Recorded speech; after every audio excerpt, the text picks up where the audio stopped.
lose all sense of reality and enter another world.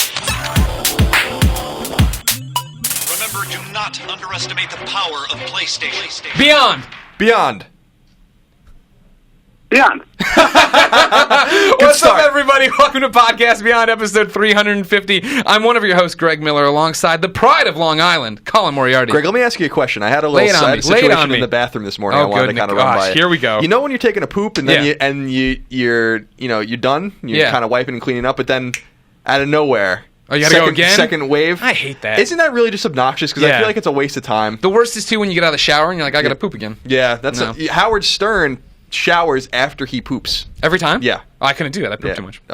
Me too. And I poop in the morning. Okay. Usually at work. Yeah. We used to have showers in the Brisbane office. You didn't shower when you pooped? No. Okay. But that would have been awesome if I actually did that. Right. Welcome to Podcast Beyond. Welcome to Podcast Beyond, everybody. In the ever-rotating third chair is none other than a portal turret. Yes, as you know, ladies and gentlemen, every 50th episode of Podcast Beyond, when we end in a 5-0, it's our call-in spectacular where we talk to our fans, the people like you who are watching and or listening to this show. We give out information on how to get into it. It's incredibly easy. You follow 16 simple steps. Yep. You get a phone call. Did you put the parentheses around your number? If you didn't, get the hell out of here. Up first in the Podcast Beyond 350 listener chair is none other than Mitchell Morgan. Hi, Mitchell. Hi. How are you? Beyond. I'm great, Greg. How are you? I'm great. Everyone should know you, but if they don't, give us a quick introduction to who you are. My name is Mitchell Morgan. I am a 16-year-old from Ohio. I made the Podcast Beyond soundboard on both iOS and Android. I did some fan blogging stuff with you guys. I used to interview you guys all the time. Podcast Beyond Archive I set up, and I run the @Beyond Nation Twitter account. And more importantly, you're the bet tracker. We trust you implicitly. Every time we make a bet on the show, we yell at you to do something with it. I also do that. You were pulling some garbage with Vince's predictions. I was really disappointed in you because I do trust you implicitly. I tried to simplify my bets this year. You did a really bad job. Yeah, but that didn't work out very well, and you gave me 0 points.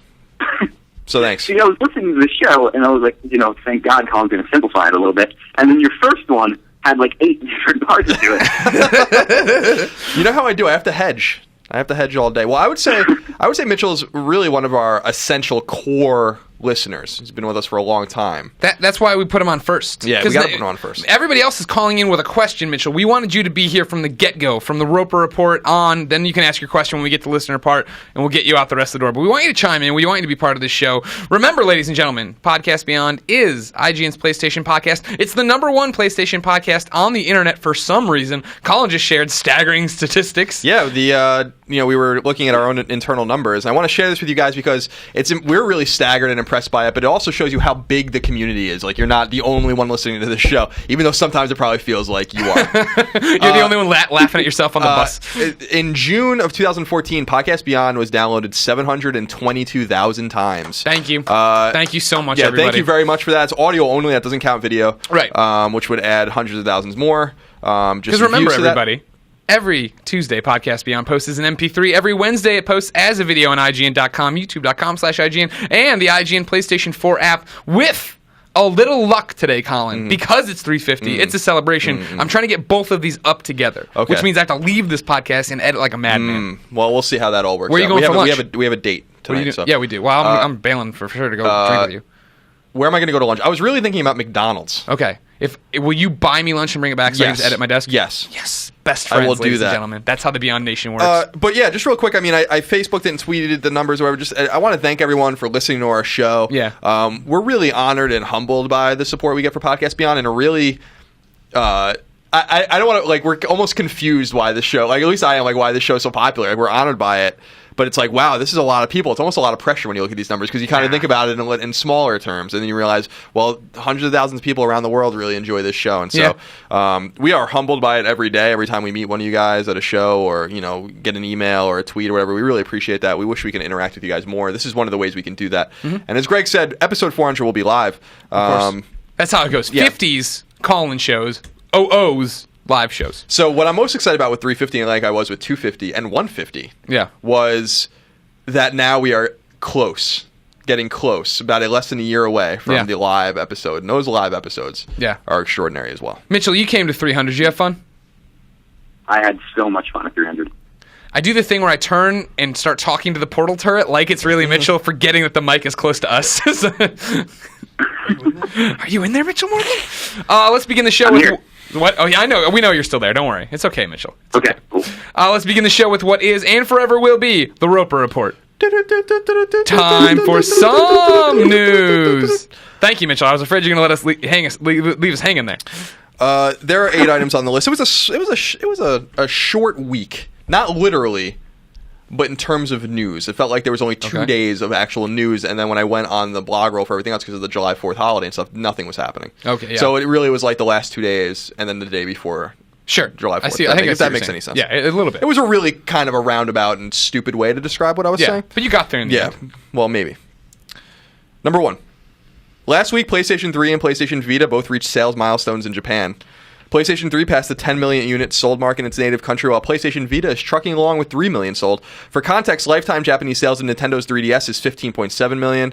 Wii is at 12.7 million. Wii U is at 1.8 million. PS4 is at 613,000. PSP is at 19.6 million. Damn! Xbox 360 is at 1.6 million. Nintendo DS at over 33 million sold remains the best-selling piece of gaming hardware of all time in Japan. PS2 at 23 million sold is the best-selling console of all time.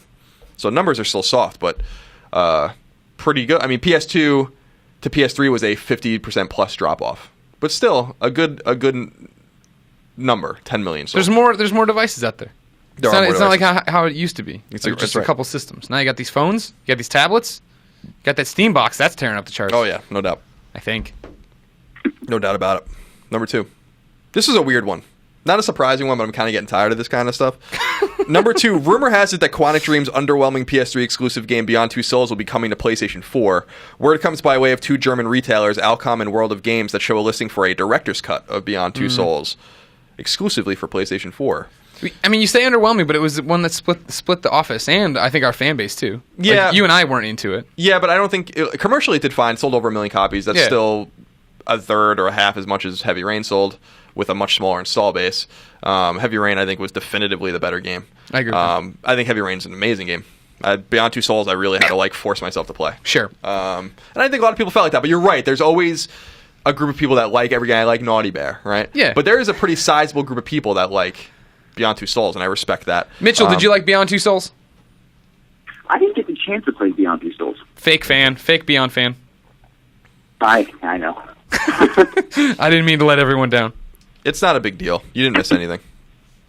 No, I mean, it makes sense, right? Especially from a business perspective. You got Ellen Page on the cover, Willem Dafoe in there. It's also one of those games that was polarizing where enough people liked it, I think, that if you put it on PS4, you have all these old Xbox playing on your PlayStation 4 now. They're going to be like, oh, I want to try it. I want to see what it's all about. But I think this also goes to the point that I'm really getting tired of these ports already. Like, enough already. Like, use some of your resources to make new games.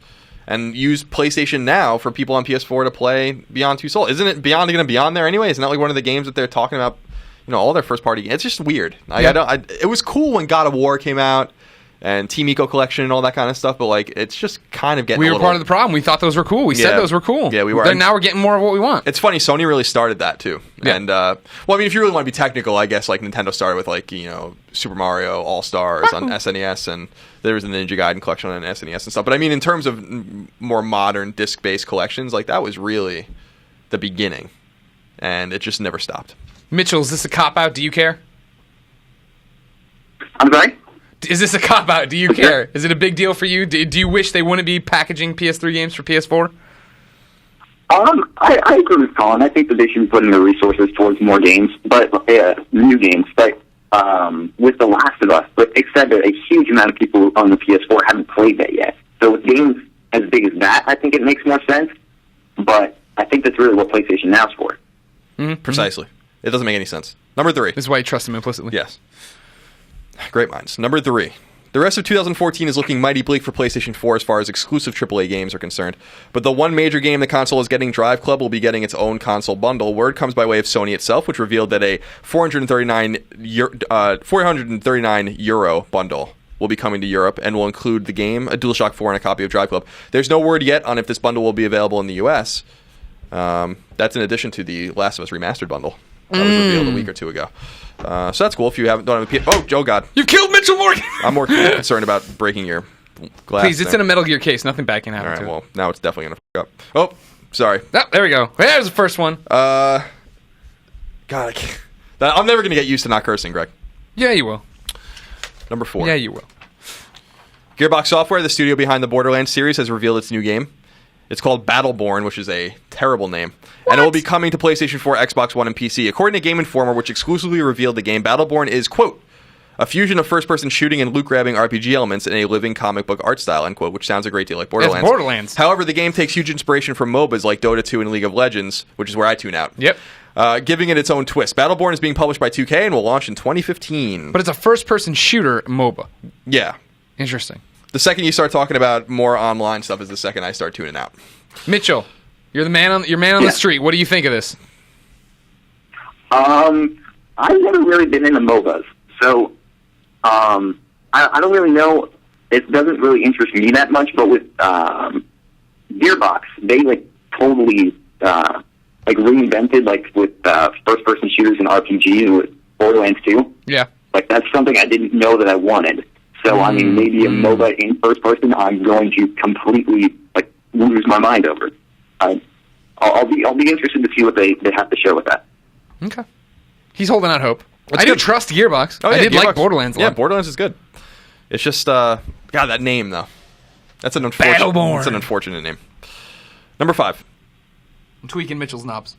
Oh, He likes careful. Oh, are you good now? I think so. We'll see. It's an experiment as we go. Okay. We never use the portal turret gun as a conduit to beam in people.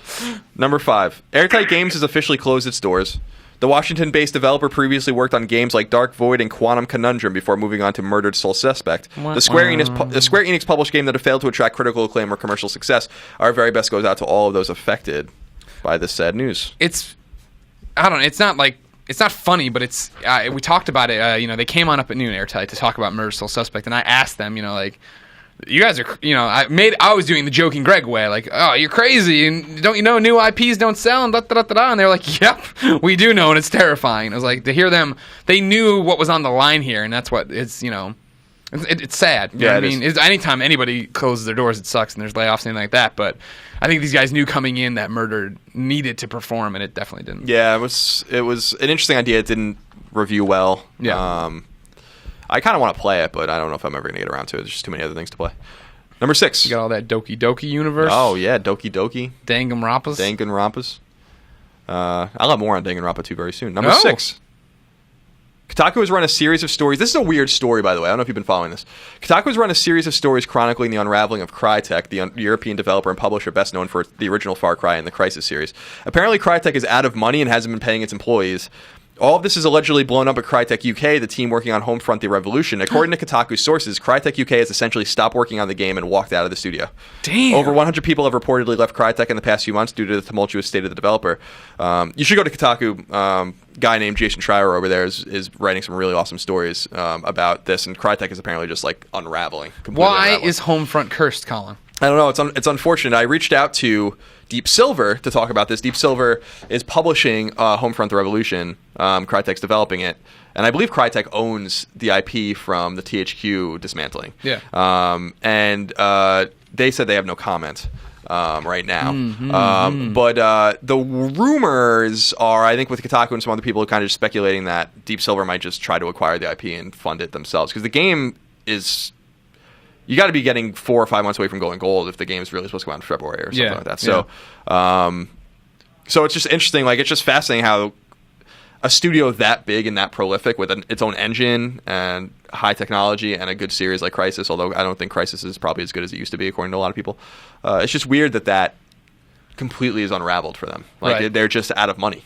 And there's you haven't read any of these stories on Kotaku? I've been traveling. You should definitely check these stories out. They're really very interesting. Yeah. People haven't been paid in months, and people just leaving.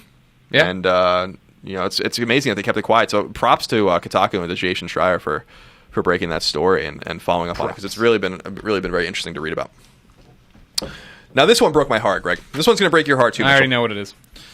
Ken Levine, number 7. Ken Levine, in a stream of candid tweets, noted that he'd still love to work on BioShock Vita. Quote, Wish I could do it myself, but lawyers and all that, I still love my Vita, end quote. He also tweeted, quote, 2K and Sony couldn't put a deal together when I last checked. They seemed way more optimistic about this back in 2011, end quote. Here's the real kicker, though, Greg. BioShock Vita was supposed to be a strategy RPG. Yeah, like Tactics. Quote, Final Fantasy Tactics style thing set in pre-fall Rapture, end quote, was the nugget of the idea behind the game. You were always asking for another Tactics game. Yep. So does this break your heart more than... I mean, it breaks your... I still get Minecraft Vita. I'm happy, but you're destroyed. Yeah, it's a bummer because I really like the original BioShock's like one of my favorite games. Yeah. And Rapture is a really fascinating place to explore, and I think very well realized, very well executed. And to have the promise of a strategy RPG, like set in the BioShock, like the original BioShock universe, not BioShock Infinite, is just so awesome. And it's too bad. I still kind of feel like they could do it, but like it sounds to me someone else will do it. Exactly, that's the thing, right? Like by coming out and saying this, tweeting about it, you show now that there's this interest. There was already fan art somebody put up that Marty retweeted of what it would look like, and it looked awesome. I think 2K would be not silly because obviously the Vita isn't a sure thing in any way, shape, or form.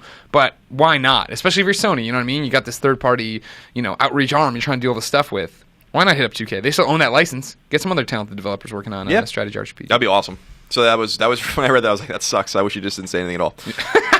It was better not knowing what we were missing. And number 8, this is the final one. Hold on to your pants, Greg.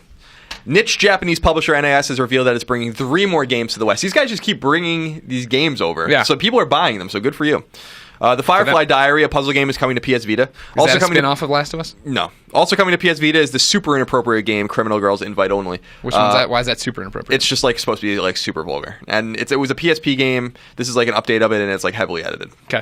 And finally, the sequel to the Guided Fate Paradox, The Awakened Fate Ultimatum, is coming to PlayStation 3. All come to their respective consoles in 2015. Okay. So PS3 is, and Vita too, but PS3 especially is falling into its nice,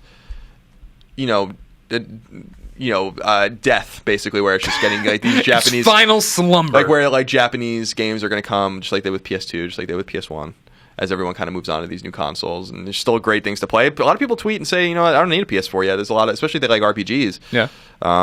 Just so much to play on PS3, and there is like I've said in the past, like I like PS4, I love playing it. I kind of didn't need it. There's like so many games on PS3. You could have ridden out the PlayStation 3 in a little bit longer. Oh yeah, I could ride the PS3 out for 3 more years and like and not be satiated with the games because there's so many. I look at my shelf, I'm like, God, this game's not even opened. Yeah. That's always the sad part. So that's it for news. Mitchell Morgan. Yes. A lot of those games are coming in 2015. But if I wanted to know what had come to stores right now this week, where would I go? You go to the official Andrew Goldfarb Memorial list of upcoming PlayStation software on all 3 platforms by the IGN editors. Dun, dun, dun, dun, dun, dun, dun, dun, dun. Very good, very good. And our best to Andrew Goldfarb, who works at Gearbox now, and they did announce Battleborn. So I heard he did all the artwork on it. Yeah, he did. He's very talented. He drew it by hand. He's working on it now. He's designing it. On PS3, Another World comes out digitally. It also comes to PS4 and Vita. Now, this is the 20th anniversary, I guess, reimagining of that classic, I think, an adventure game, PC adventure game.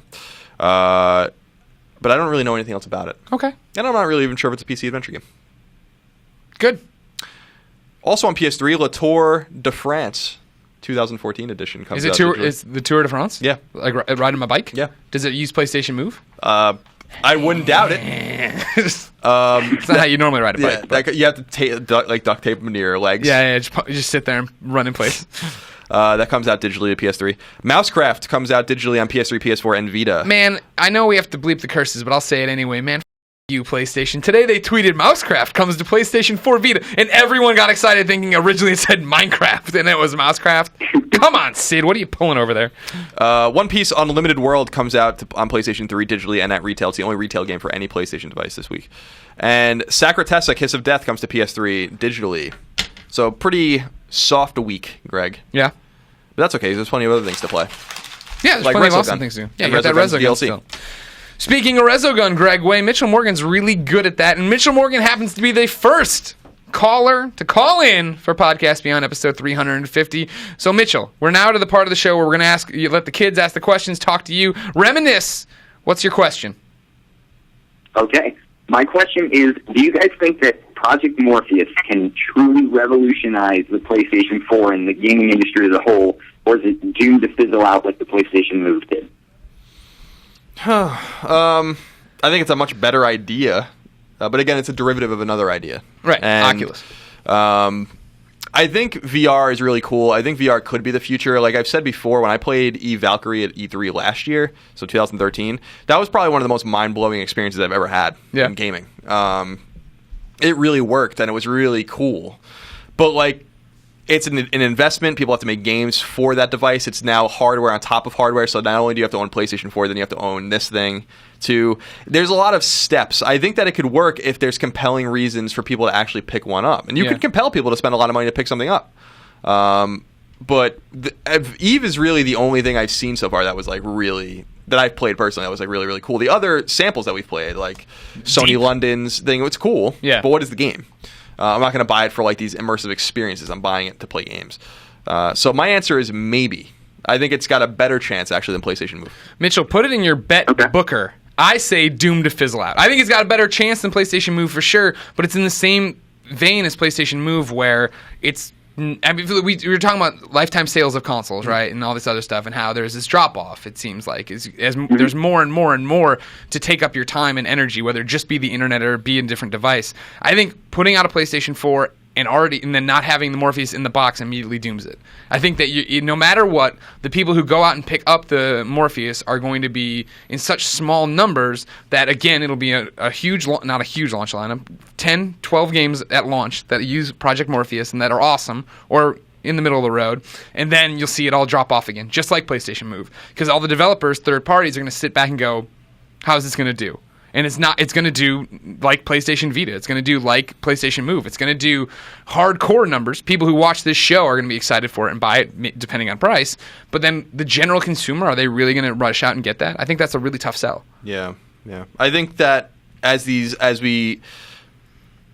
tech becomes more powerful, we will come to a more symbiotic relationship with these devices and with the hardware that you need to run them on. What I mean by that is, imagine Morpheus or Oculus that ran really by itself. Yeah. You know, like it could run, like everything was in it. And so like it's just something you buy and put on. It's not something you have to connect to something else. It's not something that really needs the processing power of the PS4 or the PC to run. That is its best bet. Because I agree with you, PlayStation 4, these other devices are now contingent on PS4 success, including Vita. And because now Vita's like, well, now it's not this hard console quality gaming on the go. Now it's like a second screen for your PS4, and it's like, okay, but then so like you take all these devices, PS4 costs $400, then the Morpheus is probably gonna cost $200 or $300 at least, and then the Vita costs $200. Like it all starts adding up quick, and that's the problem with it, and that's where I think people fall off with it. So it's a good question. I don't know. I hope it does well because I think the experience is gonna be truly unique, but whether the market will demand it or not is another thing entirely. Thank you so much, Mitchell Morgan, for calling in and taking care of us and doing our bets and doing the app and doing the fan tweets and everything. You're welcome. Thank you for having me on. No problem. You're a fantastic human being. We love you very much. All right. Take care of yourself. See you guys. Beyond! Yeah.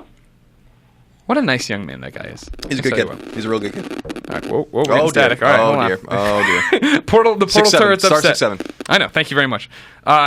We borrowed a coworker's phone, so we don't want to give it off. Star 6-7. We're calling Steven right now. How about that?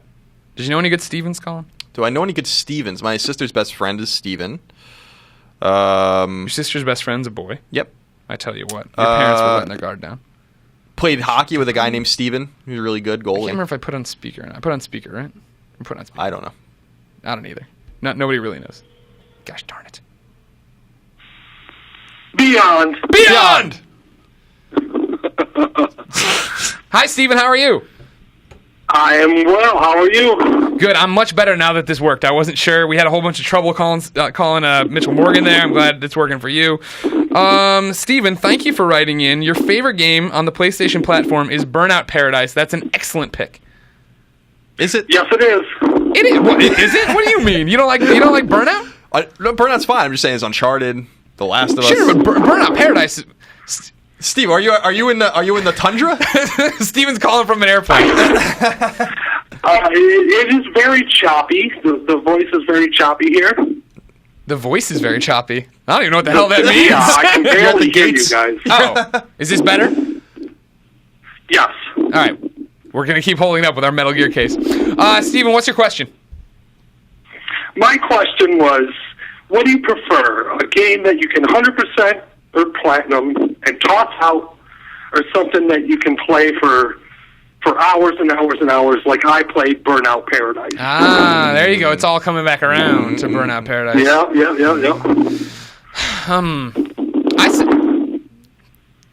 Steven, if you can you get out of the wind? Where are you?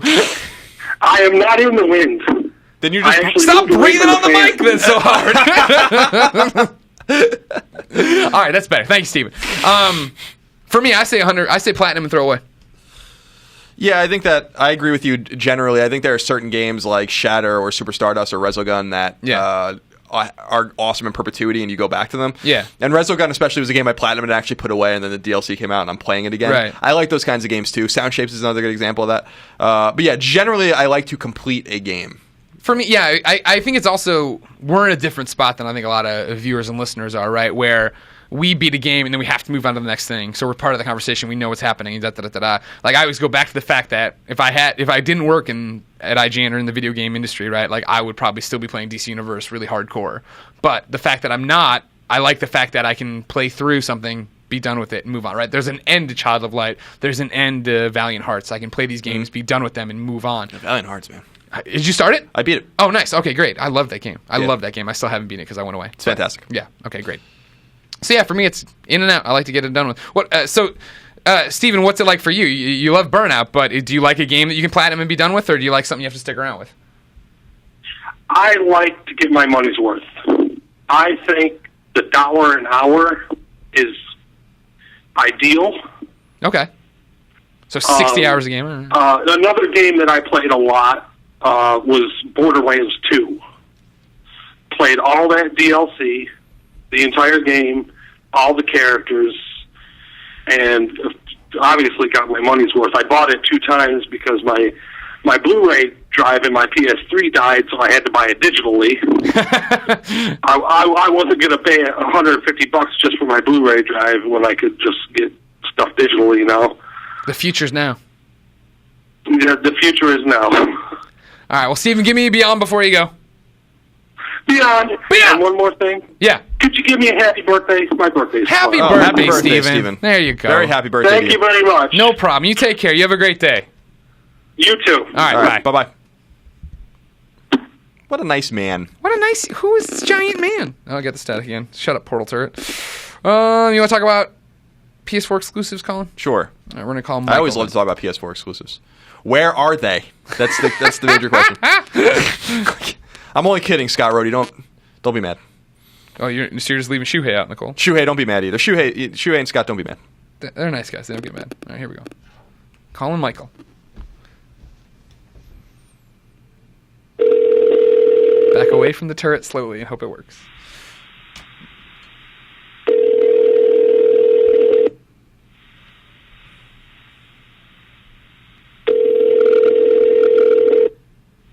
Uh-oh. He gets a voicemail very angry if he's...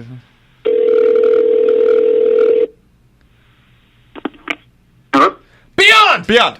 Jesus. Hey.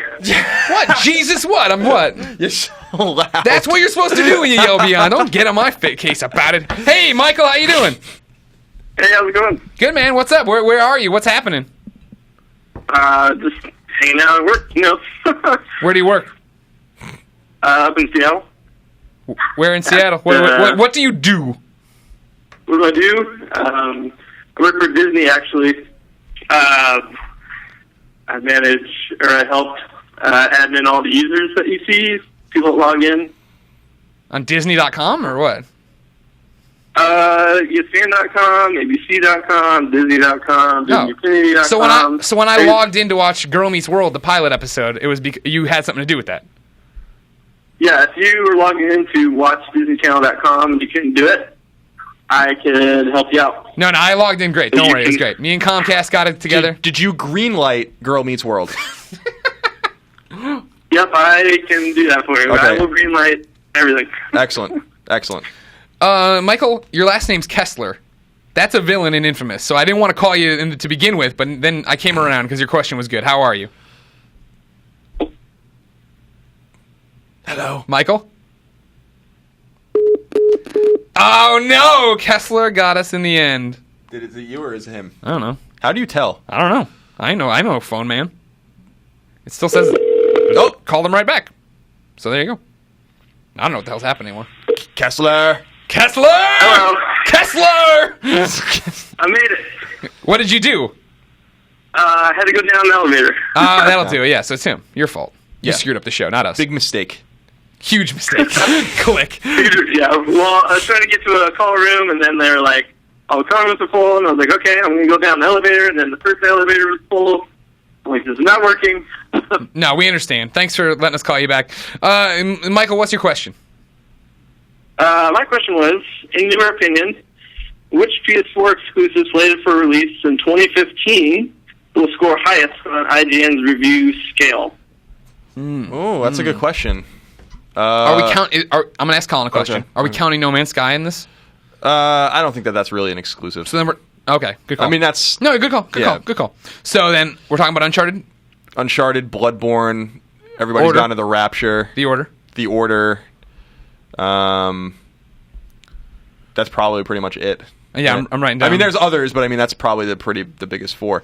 I actually think it's probably going to be Uncharted, but I assume that everybody's gone to the Rapture. They're going to sneak up on people. See. That game is really, really cool. See, for me, I think that's going to beat it. I think Uncharted is going to be great, but I think people are going to still be hungover on Uncharted, like they were in Uncharted 3.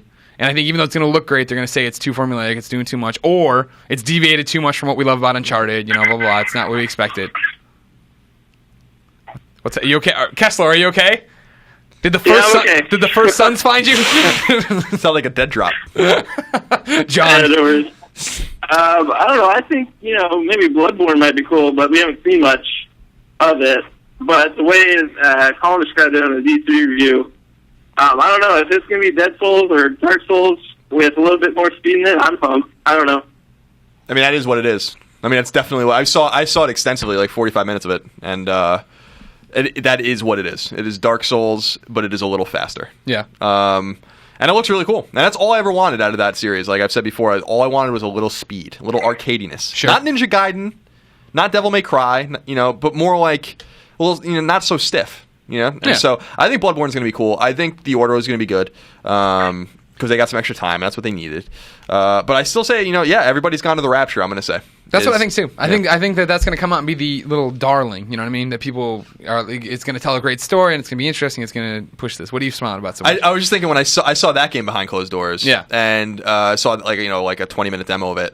And you've been to E3. And you know that you go to these demos and like they're behind closed doors, but like you're in like these. They make these rooms and then Right. you construct them. And I felt so bad for the guys from the studio because Chinese Room is the studio, British studio. Racist. And I felt so bad because it's an ambient game, and outside it's like little big plants, like, and they had a good sense of humor about it. But I kind of felt bad.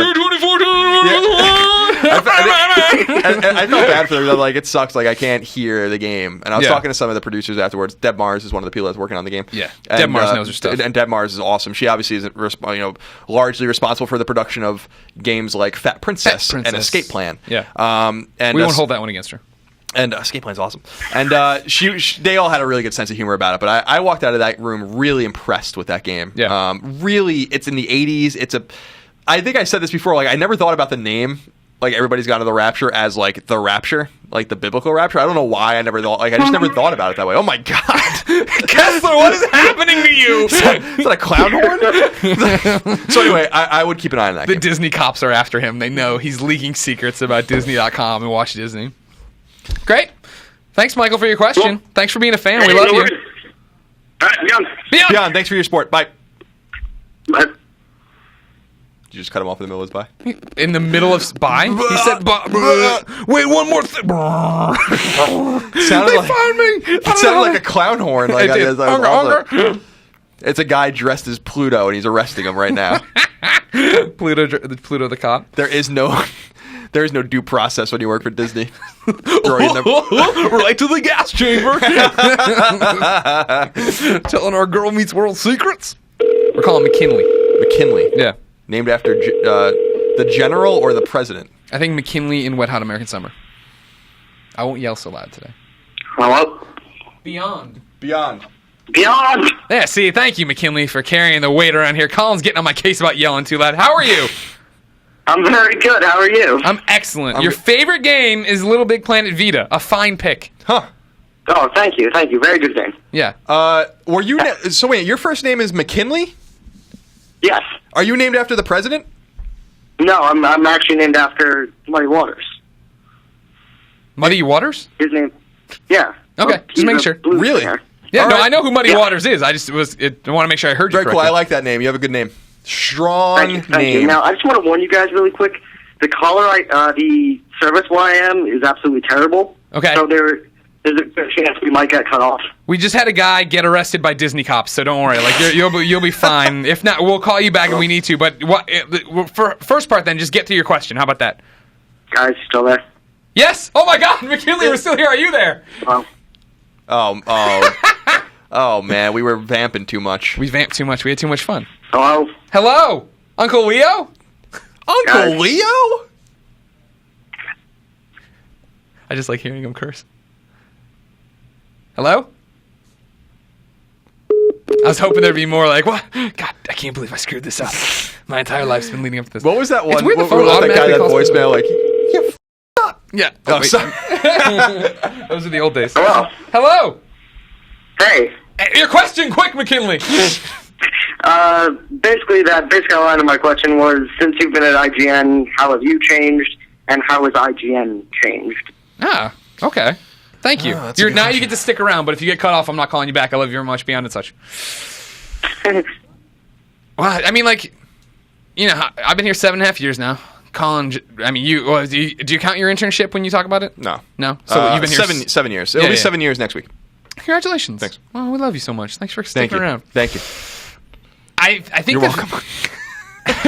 I think the main thing is we work harder and way faster than we did before. You know what I mean? Like, I think we always talk about this. We were joking around with Dunham about this when he was on Beyond the other week.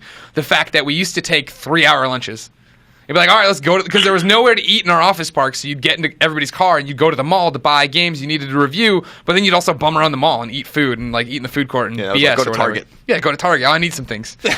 And then you come back and and it's also, you know, always we're talking about like when we look back at the old IGN, we're the young editors, we're, you know, the kids working our way up. So I remember actually playing games at my desk. Like, you know what I mean? That's such a rare... Now I never do. And even when I was reviewing games there at the end, like, I mean, the end of my review career, I wasn't playing games at my desk. You take all that stuff home nowadays. And you still did back then, but you still had time, it felt like, to do it. But now everything's so immediate. We try to do so much content. Videos can go up as soon as they're done. You know what I mean? Like, Yeah. I feel like we work way, way faster, way, way harder. Yeah, I agree with all that. I think that we are also striving to be, you know, we used to strive to be like completely comprehensive, which we realized was a waste of time. For instance, we would review like every PS2 game, every PS3, like literally every one of them. And you could look at the numbers and see that only 300 people read that review. Yeah, which is like terrible for us. Yeah. You know, we need much, much more than that to survive as a business. So we decided to redouble our efforts several years ago to the games that we felt really mattered. And that doesn't mean you can't evangelize smaller games. Like, Sure. I always talk about, you know, no one was talking about, you know, a game like Ni no Kuni, but we talked about that because we liked it. You know, and we do that with a lot of games. Resogun was another good example, early example of why would we care so much about this downloadable game? Well, because it's awesome, you know. Yeah. So we identify those games, taste make, and evangelize the games we like more, or that we think are going to be interesting. Sometimes it doesn't work out, and we are less comprehensive as a result. And I think the site is better because of that, Sure. because it's less watered down, and we are able to focus on the things that we think really matter to the readers, and we can get that direct reinforcement by looking at the numbers or by looking at the comments. For instance, I wrote about Tales of Hearts R, which is a Vita RPG that's coming out in the fall, and it did terribly. And I didn't expect that. I wouldn't have written it if I knew it was going to do like 10,000 Yeah. uniques, which is bad, really bad. And, you know, so I learned a lesson from that, and I will not be writing about that game again until we Right. review it. But sometimes you're surprised on the other end. We wrote about that game, 5 Star Wrestling, but it's a PS3 game. It's still not out. Yeah. And we put the video up over the weekend. It was like a year and a half ago, and it did like 60 or 70,000 uniques on a Saturday. I was like, what? And like, so you learn the other way too. Yeah, so I think yeah. we're more analytics driven.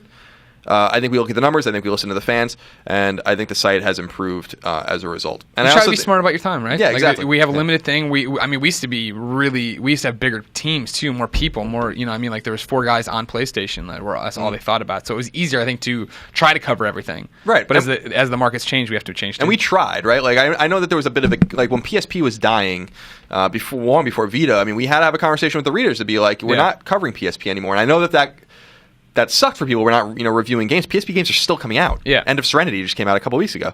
But we're not reviewing them anymore because we have to do the things that make the most sense for the most amount of readers. Right. And that's what I always come back to when I talk about video game journalism now, right, is the fact that this is still the best time to be trying to consume video game journalism, because when IGN says we're not doing PSP games anymore, there is a site out there that is doing PSP games. Absolutely. And there are this is what I was talking about, right? I was talking about that PAX panel. When people are talking to me like, we just started a video game site and we want to review things. What are your tips? And I went to a PAX panel once called, video game journalism, how can you compete with IGN, GameSpot, and I think it was Kotaku. And my advice there, I wasn't on the panel, but like my initial thought and what they said on the panel really was don't compete with us. You know what I mean? Like you guys sitting out there and reviewing Last of Us is a great idea when Last of Us comes out. If you're just trying to improve your own review style to come work at IGN one day, but if you could actually get views and a fan base if you pivot and do something we don't do, that the big sites can't do. Mm-hmm. All these little things that pop up. You look at same thing with like Minecraft, right? Like all these people on YouTube who are huge at Minecraft now because IGN was ignoring Minecraft. You know what I mean? It was a small PC game that we didn't have time for at the time. Yeah, and our readers don't care about Minecraft really. Yeah, so yeah. like it's just a different audience. When we try to cover Minecraft, it doesn't actually work. Mm-hmm. And so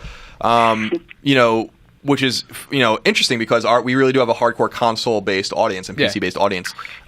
So they don't necessarily care that much about League of Legends, even though League of Legends is like the biggest thing in the world. Yeah. So that makes sense for us. Yeah, and so when we start, like right now, IGN has the IGN Arena podcast and the IGN Arena YouTube channel where they're trying to build that fan base, right? And it's awesome to see them try. Same thing with like you're talking about like our audience didn't care about Minecraft because we're really a console driven. Now that it's on console, there's more of a thing for that. But also, people come watch Brian and I play because we're idiots and we're having fun. You know what I mean? Like there's all these different ways to come at the same problem. Like we're not coming at it as, let me tell you everything you need to know about Minecraft, because if you care about Minecraft, you already know that. Instead, hey, watch a bunch of dopes, be funny, and talk about handy snacks.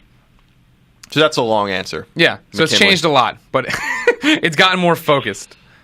Thank you, McKinley. All right. Hey, thank you very much. And may I say, rest in peace, Andrew Wolfson. You may say that. I won't edit that out of the show. May he forever haunt the halls of IGN. Beyond! He was nice, too. He's a nice man. What a nice young man. That's a Ryan Clements reference, if you're not getting it. He's also dead to us. Guess who we're calling now, Colin? Don't know. Chubs. Yeah. It's my dude. That's my jam, Chubby. All right. Are we calling all of these people? No. It's just like a normal Beyond where I have all these questions written down, and then I'll go from there on what I want to do. I was going to say we're going to be here for a little while. Yeah, well, we owe him.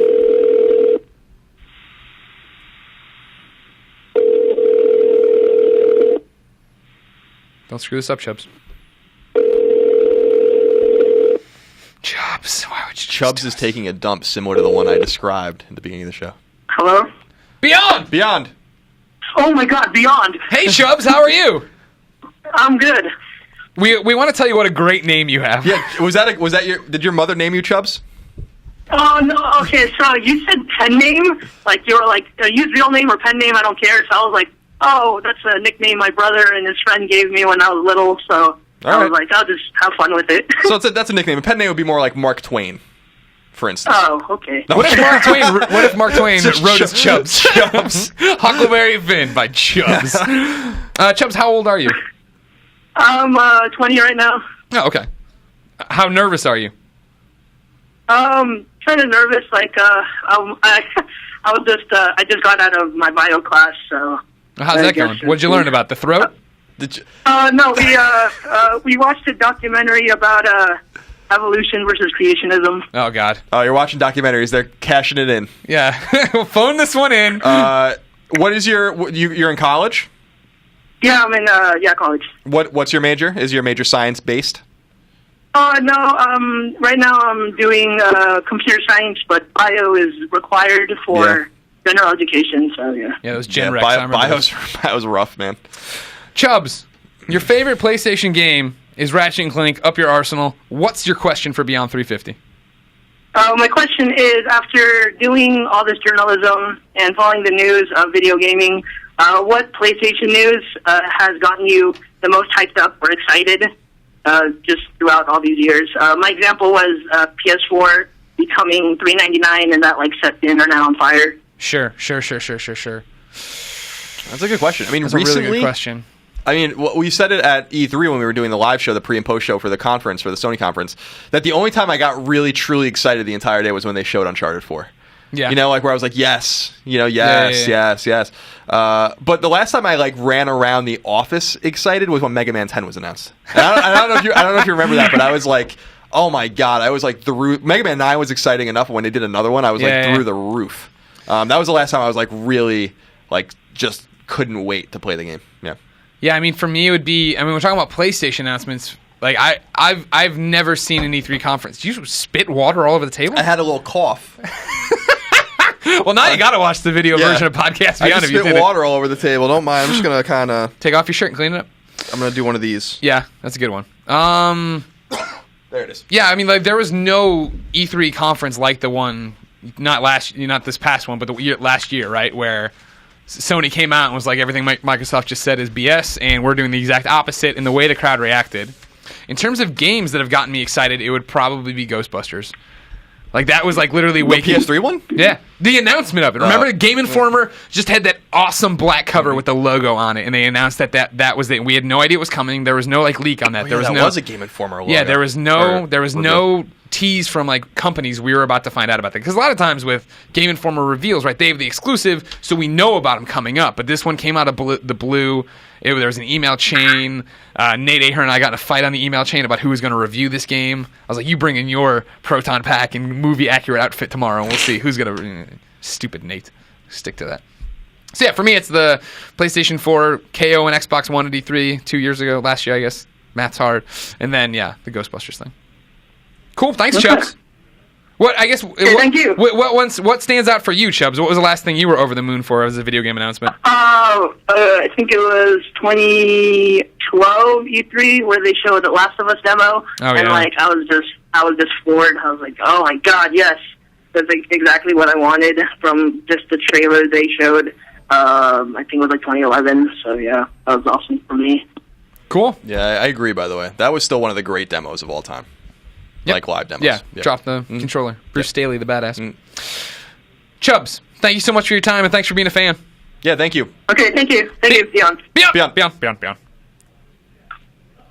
What a nice young man studying computer science. Taking that at the biology, local university. The gen eds. Bio was just... I had such a hard time with bio. Chemistry was easier. Obviously, geology and the earth sciences were easier. Bio was tough, man. To bring it all back to you, or to put a bow on this and take one of your non sequiturs and make it a sequitur. I once left a biology. I guess what would they call? I guess prep for a test. You did it. Went in there. We did a little study thing and a giant thing. I left it early to go to the bathroom, and then the bathroom was full, and so I tried to make it the other bathroom, and I pooped my pants, and that was in college. You pooped your pants? Yeah. I don't think I ever heard that story. No. Oh, that's a good one. I'll save it for another time though. Jeez. What? You never done that? I'm just saying I've never knew that you pooped your pants in college. I have a lot of poop in my pants. About you, but apparently no. I'm a treasure trove of secrets. Treasure trove of pooping pants stories. Yeah, I got. You just want. One day we'll just do an entire Game Over Radio show about it. Let's do it. We're calling Ryan. This is Ryan Clements? Daniels. No, Ryan Daniels. That's a good idea. We should call Clements. We'll call Clements after this. I'm making a note of that. Probably shouldn't put him on the spot. Whatever. He just has to say Beyond and hang up. Is it that hard? He can't do that after all the years we've spent with him? Jerk. Hello? Hello, Mr. Daniels. I was wondering if you could... Beyond! Beyond. How are you, Ryan? Not bad. Thank you so much for being a fan. Your favorite PlayStation game is The Last of Us. That's a good pick. That is a strong pick. Yeah, definitely. Ryan, why do you like Podcast Beyond? It's awesome. The best place for all my PlayStation news. And hypothetical abortions. Ryan, what's your question? My question was about games for college dorms. I'm getting ready to move in to my new college dorm, and we're trying to compile a list of games that they're bringing. We're thinking of Super Smash, Rock Band, stuff like that. Yeah. No, those are strong picks. You need communal multiplayer. You need local multiplayer to get going. Colin and I haven't been in college in a long time. Yeah, it's been a while. First, so you're moving into a dorm room with your friends, and you're already talking about that? Yeah, well, I started talking to my roommate, and he's also a huge gamer. Ah, nice. You lucked out. Oh, remember that process? Yeah, that was the worst. Of like you had to fill out the questionnaire and then like they matched you. Yeah. I got matched with great people. Yeah. Ultimately, That was nerve-wracking. I did not. Well, it wasn't bad, but we didn't have much in common. He didn't play video games. He was in the band. I had blue hair. I don't know. The one thing I remember, I was like, I'm gonna bring the microwave, and I bought this really cool microwave from like Crate and Barrel or whatever. I don't know, Bed Bath and Beyond. It was like stylized blue and it was small. Made all my Easy Mac in it. Nice. Game-wise, though, yeah, I think you got some strong picks there. Smash for sure. But I think even, like, Smash is good. I think Kart is even more adoptable to all people. Correct me if I'm wrong. No, that's a good choice. I mean, for me in college, right, like, when I was in the dorm still, it was all about SmackDown. WWF SmackDown, Just Bring It came to the PlayStation 2. That was the first PlayStation 2 SmackDown game. I remember bringing that back from Christmas break or Thanksgiving break, and we had a sheet of paper in the... Are you okay? Oh my God, Ryan Daniels, are you okay? He got eaten by the Sarlacc monster. What? Nothing. There was just weird noises coming out of your phone. The portal turret is broadcasting you for us.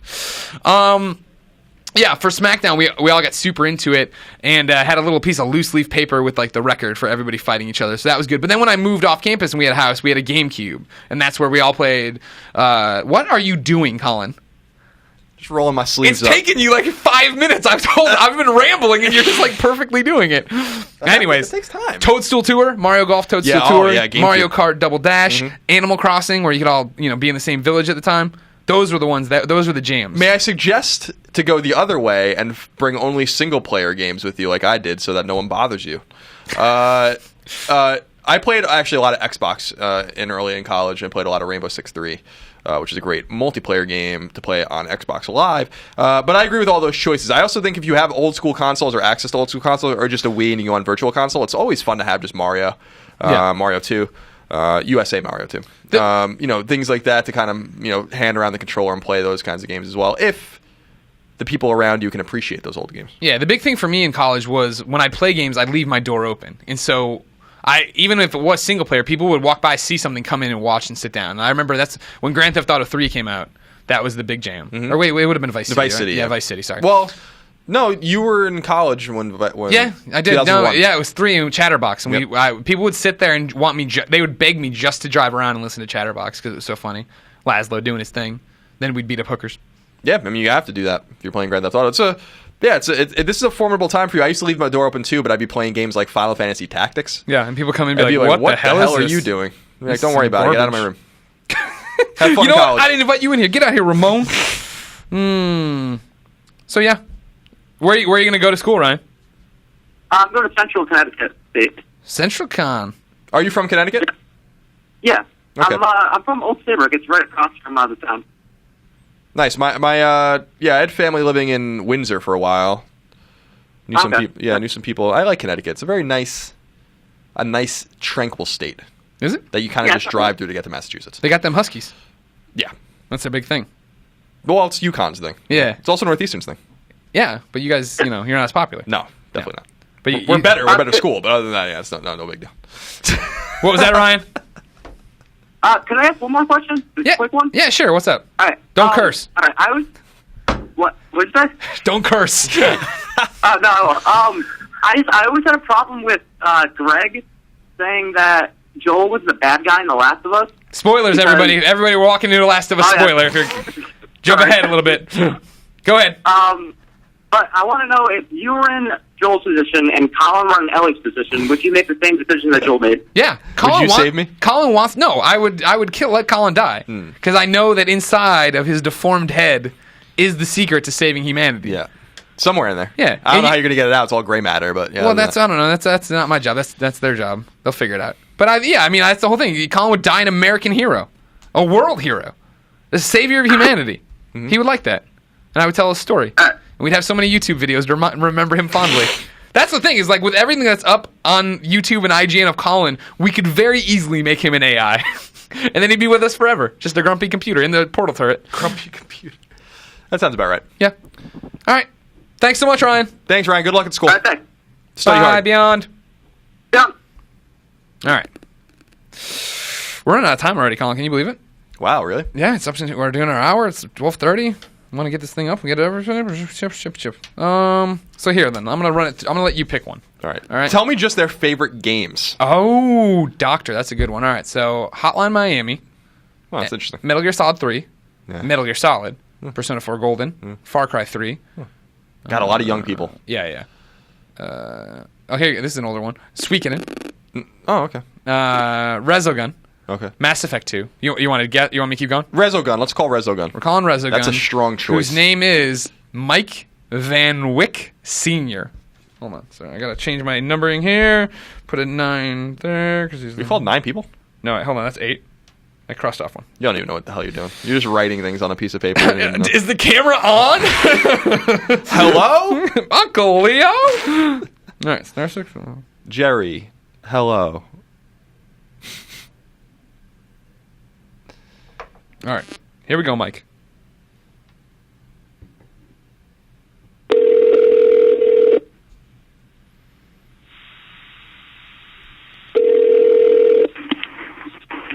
Hello? Beyond. Beyond. What's up, Mike? How are you? What's going on, brother? Not much. Are you having a good day? I'm having a great day. I'm sitting here playing the PlayStation. Oh, of course. What are you playing? Right now, I'm in between games. I was just playing the Pixel Junk Shooter, actually. Oh, yeah. I like that one. Yeah, it's a good game. I want you to know you only got called because Colin liked that your favorite game of all time is, or favorite PlayStation game of all time is Resogun. Well done. That's what's up, man. Well done. That's what's up. So, Mike, what's your question? My question is actually, when are you guys going to ever find a permanent replacement for the third chair? Question. This is a good question. We can let them into the thought process. We talked about it before. Have we? On the show. No offense, Mike. You fake fan who doesn't know anything about Podcast Beyond. So, I mean, the original idea was, you know, we have people here that I think make good replacements. I think we have multiple people that make good replacements. I think we have Vince. I think we have Altano. There's a few people that I think fit in very nicely. Jared. Yeah. Oh, Jared's awesome. But then we would isolate the other 2 people or other 3 people that could fit if we replaced them with one permanent person. And the idea, actually, to be totally, you know, candid with you, Mike, is that, you know, my original idea was that we should actually let the fans pick who the replacement was. But we just decided not to do that. I just feel like we like the variety. It's the spice of life, as they say. Yeah. And you know, well, maybe we'll cross that bridge in the future if we come to it. I don't know. Yeah, I mean, the big thing for us is, or for me personally, is that like, we've seen so many people come and go with the show, and I like that. I like that we have this lineage of hosts and stuff. But I think, you know, with Colin and I, like, you know, Colin and I have now been the solidified anchors of this show since 150. And so you know that, like, no matter who we bring in, we can keep a show going and keep it entertaining and get you the news you want.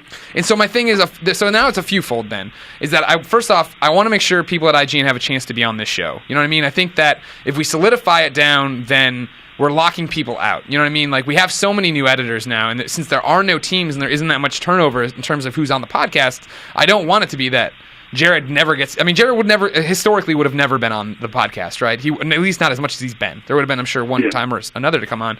And then the other is, just keeping it fresh. I like the fact that when we have a third person... I always talk about us being a conversational podcast. I feel like a conversation flows really well with 3 people. When you get 4, then you start stepping on each other a little bit more. It gets a little bit more chaotic to manage.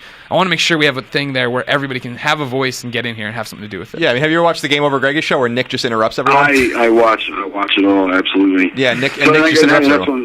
That was kind of my idea. Was I see how you guys, like you and Nick and Tim and everybody do, how you do on the Game Over Greggy show, and I like that. You know, so me seeing a permanent third person and then maybe a 4th guest, I don't know. That's just my opinion, though. Yeah, we want to hear it. Like, that's what I was talking about. You know, obviously we want you guys calling in for this show and then coming out for 400 and stuff. We get tweets and all these other things. We want to hear that, but it's similar to what we talk about with like development, right? Of like, for right now, this is what we want to do as far as our vision of it and see how that goes. And I think whenever I look back, you know, if you remember, and this is historical archives of Beyond, right? Like, I remember Roper left IGN in like 2010. Yeah, but I'm thinking like episode like 120s, Yeah. 115s, somewhere in there. And I remember I did not feel like you Clements and I were Podcast Beyond until 150. 150, as crazy as it sounds, is when we debuted the logo for the first time. We had no logo before. Now that's the one we've had, of course, made by Javi Rodriguez. It was really when we established who we were. And so as it comes and it goes and people come and go from the show and IGN, I like the fact that there's like, I don't know, even like rings around a tree, right? There's like these definitive starts and stops to what the show was. And right now we want to try this for a little bit. Yeah. But obviously if like the numbers were to drop off, even though they're bigger than ever, maybe we'd worry about it then. Yeah, and Mike, just, I mean, real quick, nothing's set in stone. So, like, please do keep giving us your feedback and letting us know what you guys think. And understand and rest assured that this conversation has been ongoing. So, absolutely, we're trying to figure it out. So we thank you for your support. And no, thank you for the content, man. No problem, man. And keep playing Resogun. It's excellent. I told you it was. No it is. Hashtag Colin was right. I seen your high score has dropped. There's some people that have stepped up. You should jump back on, man. Try and get it back up there. Yeah, I've been playing the survival mode only, so I need to like get my vibe back with like just playing the regular campaign since they reset the boards and all that kind of stuff. But that game, man, is just so good.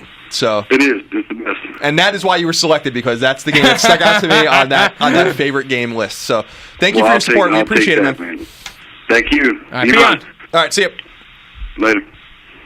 Such great people. Yeah, good people. I tell you what. Are we done, or should we do one more? I want to do one more, all right?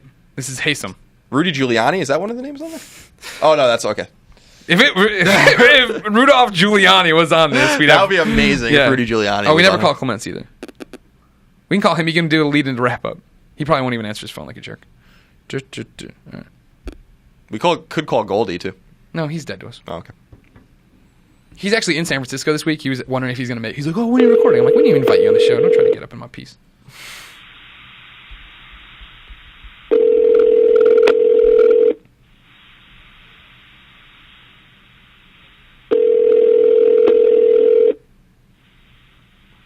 We are 3 minutes outside the area I said I'd call them in. So if he doesn't answer, that's his dedication. He spiked his phone on the ground at 12:30, and he's like, it's over.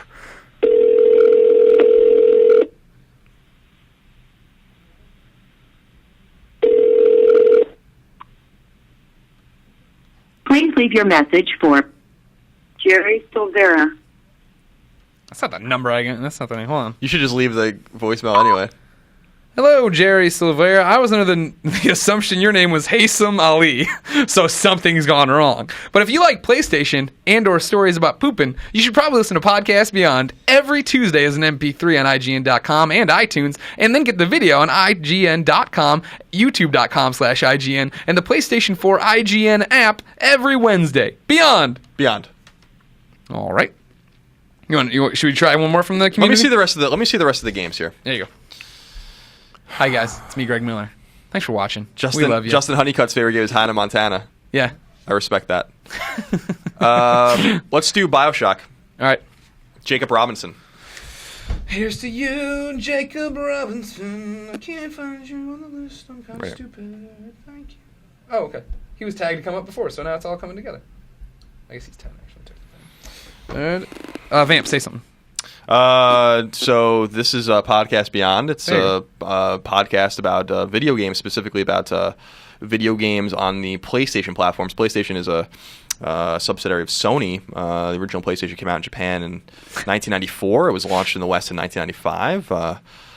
It had such launch games as Battle Arena Toshinden, and and here we are, Greg. Yep. Today. Made it. Good job.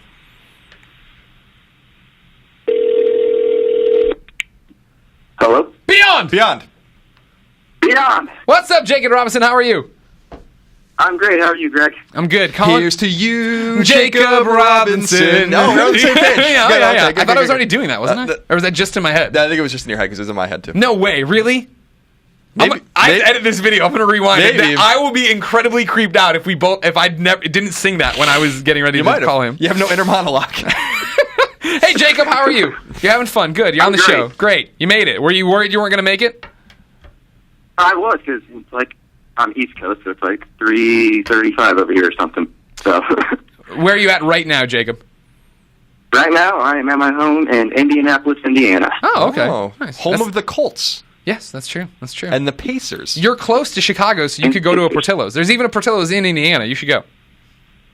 We don't, but no, I'm telling you, there's one in Indiana. I promise you. I promise you, I know. Jacob, you get to be the final question on Podcast Beyond 350, so feel honored and lay it on us.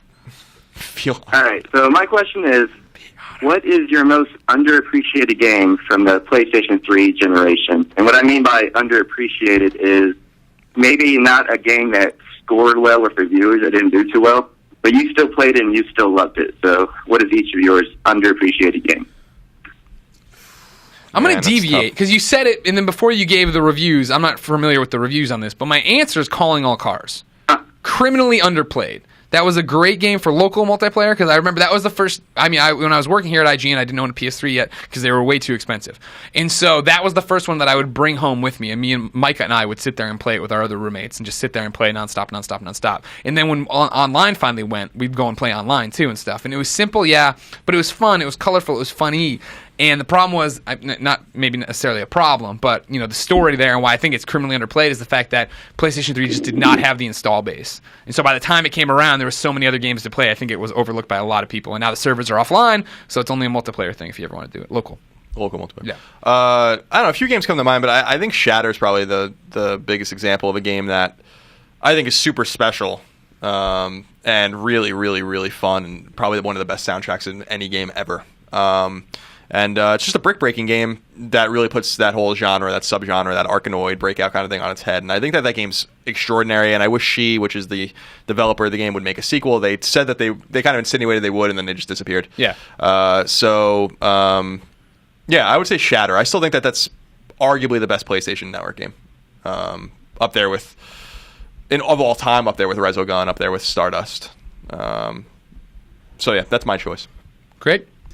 Jacob Robinson, what's yours? I'm going to say, and it didn't score poorly, but it scored okay. I'm just going to say PlayStation All-Stars Battle Royale. Oh, yeah. Double platinum at Vita and PS3. Loved it. Big Daddy, all the way. Yeah, Big Daddy was really good. I agree. He was no sweet tooth. I do agree that game is underrated. I think there's a lot. I give it an 8. I mean, I think that game was great. So do you blame yourself for underrating it? No, it also sold over 1 million copies. I just don't. I think their expectations were higher for it. I think we'll see that series again. I just don't think you're going to see it anytime soon.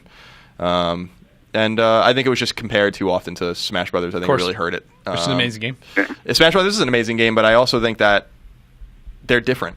Yeah. I think they're more different than a lot of people gave them credit for. It's like saying Mega Man and Castlevania are the same because they're both side scrollers. Yeah. It's like, no, they're not the same game at all. Yeah. So yeah, it's a good choice, and I really enjoyed that game very much. All right. Well, Jacob, thank you so much for caring about us and being a fan. Yeah, thank you. Thank you. All right, Beyond. All right, ladies and gentlemen, that's Podcast Beyond 350. Should we call Clements? Yeah, go ahead. He's not going to answer. He's at a Red Robin with Sid Schumann right now, eating a cheeseburger probably. Yeah. Even though he doesn't eat cheeseburgers. You're like thinking about it. You're like, yeah, let me run through what I'm seeing in the Colin Moriarty prediction. It's a loud ring. He's a loud kid. He's Clements.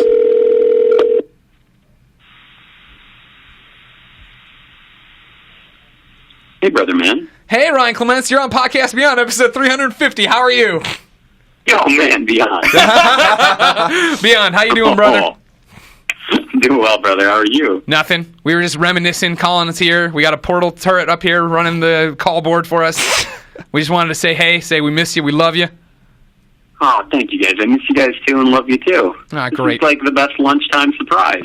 What are you eating right now? Are you eating? Yes, I am eating. It's not really too impressive of a meal. I'm just going to throw that out there right now. Is there kale involved? Is kale involved? And almonds? No, but it's a light and lean spaghetti Italiano microwavable meal. Oh. Because that's how I live now. Good. How's everything at PlayStation Blog? Everything's going great. Thanks for asking. Good, how about man. you guys? I feel like this is earlier than you guys usually record. Do you record in the early afternoon? Nope, we're right here. This is when we do it. 11 o'clock to 12:30. We're a little bit late, actually. We're just having so much fun calling people. Man, I'm so out of the loop. You don't even know what's going on anymore. I don't even. I've been out of the game so goddamn long. What's on the agenda, guys? What are you talking about today? Nothing. You're the final call. I'm gonna give the wrap up here, and I thought you'd want to be on board for see what's on for Ryan's wrap up. Oh man, you guys are the best. All right, so stick with us 1 second. Okay, I'm gonna stick around. Ladies and gentlemen, this has been Podcast Beyond, episode 350. Thank you so much for watching it and or listening to it, and all of your support. We wouldn't be here without you. Of course, Podcast Beyond comes out as an MP3 every Tuesday. You can get it on IGN.com, iTunes, various podcast services. Then usually on Wednesday, you can get the video on IGN.com, YouTube.com/IGN, and the PlayStation 4 IGN app. Hopefully, both versions will be up today, but if they're not, please understand how hard it is to edit video and get it to render in time. If you want to keep up with all of our antics, you follow us on Twitter. IGN is IGN. I'm Game Over Greggy. Colin is No Taxation. Ryan Clements is Plum Cider. He runs a fantastic PlayStation podcast you should go listen to as well. He's the heart and soul of it. Of course, go to IGN.com, read the articles. They keep the mics on, watch the videos, join Prime, download the app, buy t-shirts at splitreason.com/IGN. Just imbibe in everything IGN. And again, I mean, I can't say it enough. Thank you all for your support. We couldn't do this without you. It means the world to us. And I guess 50 weeks we'll be doing another live Podcast Beyond 400. So mark your calendars. We'll try not to miss one. We usually don't. No, we're usually good. We might even double up at some point. There you go. That's how crazy we are. Every Podcast Beyond ends in a segment we call Ryan's Wrap-Up. It's where you submit a song, we play it at the end of the show for everyone's amusement, and usually you do a bunch of pimping for, SoundClouds and whatnots. Today's song is a classic that I just, every time I think of a seminal Beyond moment, now goes with it. Of course, it's Go Beyond. Clements, tell me a little bit about Go Beyond.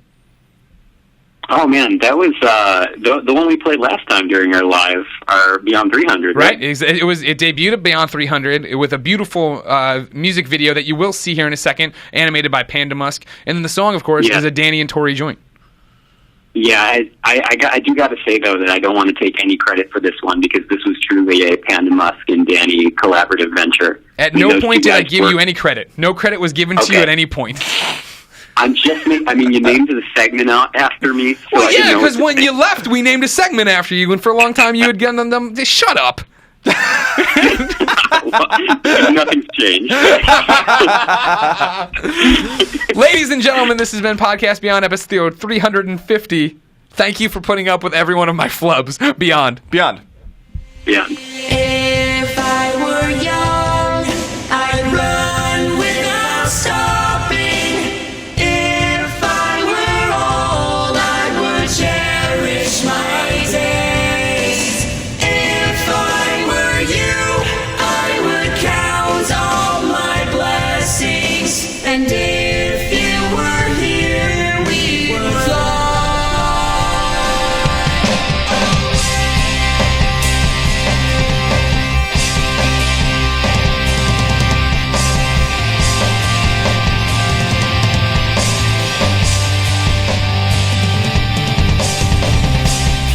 It's all the same, it's all the same.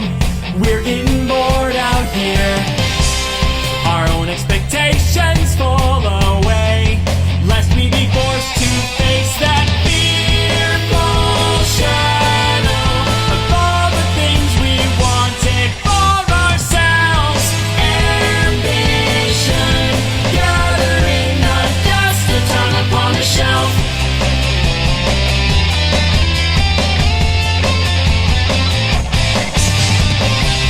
So this is the day of all the days. It's up to us.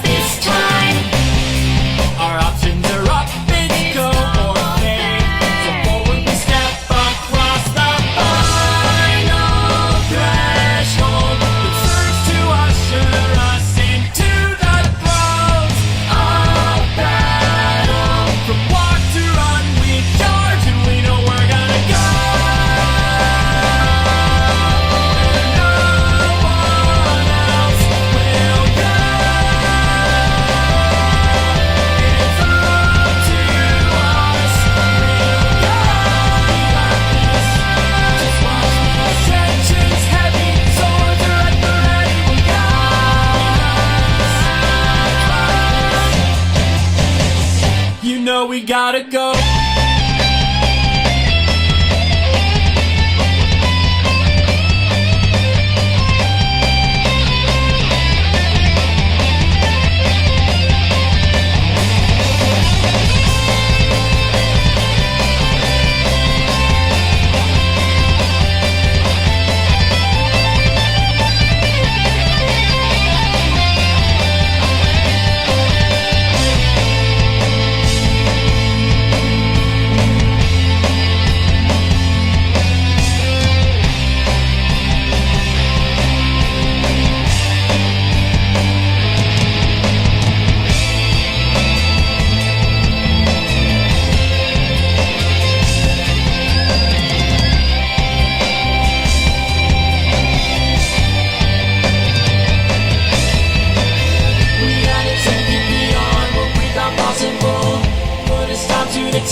This is the day of all new days. It's up to us this time. Beyond.